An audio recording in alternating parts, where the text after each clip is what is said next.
Alors, je vais commencer simplement l'après-midi, pardon, par faire une petite présentation rapide du CNCDP dans la prolongation des assises de l'année dernière, vous donner un petit peu des nouvelles, et puis ensuite nous présenterons la mission d'information parlementaire sur la santé mentale des mineurs avec la députée Ernest Ambach-Ternoir.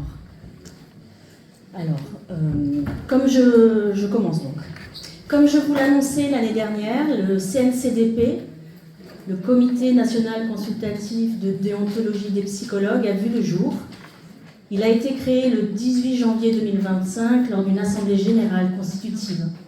Ce comité, regroupant 17 organisations syndicales et professionnelles de psychologues et d'enseignants-chercheurs de la 16e section du Conseil national des universités, a pour objectif de développer la réflexion sur la déontologie des psychologues, la reconnaissance de leur code de déontologie et la promotion de son usage sans création d'un ordre professionnel.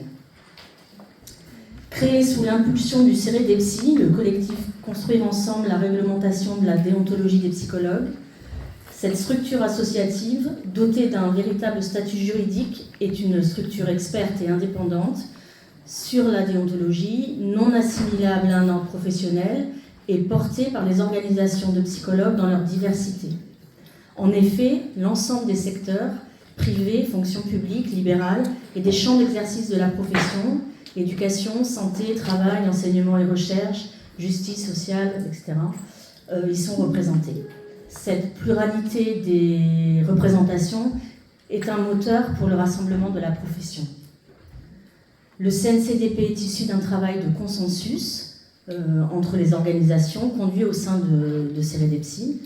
Après l'actualisation du code de déontologie en septembre 2021, je pense que vous avez dû voir cette réactualisation passée, elles se sont attachées à la rédaction des statuts de cette nouvelle instance. Donc ça a été quand même un long travail qui a pris du temps justement sur cette méthode du consensus. Et c'est grâce à ça qu'on arrive à pouvoir avancer, même si parfois, effectivement, on aimerait que ça puisse avancer plus vite. Et toutes les organisations de psychologues qui participent à la création du CNCDP doivent adhérer et adhèrent aux principes fondateurs du Code de déontologie, et cet engagement est formalisé par la signature préalable d'une charte. Les organisations donc s'engagent à promouvoir le Code, se reconnaître dans une structure experte et indépendante sur la déontologie, non assimilable à un cadre ordinal, et ça c'est bien spécifié. Donc ça veut dire que ça fait partie vraiment des orientations politiques du CNCDP, du CEREDEPSI et du CNCDP. Défendre bien sûr le titre unique de psychologue et son inscription dans les sciences humaines et sociales, affirmer la liberté des référentiels et des pratiques liées à l'exercice de la profession, garantir une pluralité des représentations des secteurs et des champs d'exercice.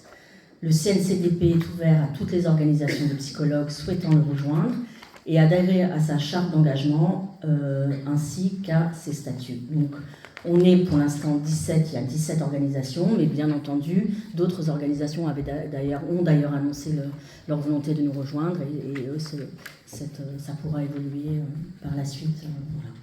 Il est important de souligner que le travail collectif effectué par la profession, comme je disais l'année dernière, nous pouvons même parler d'un acte collectif. Notre unité dans le respect de notre diversité est la meilleure manière de faire entendre notre voix, de garder notre indépendance et de garantir la déontologie face à des pouvoirs publics qui parlent et conçoivent à notre place notre métier et nos modalités. Voilà, je vous remercie.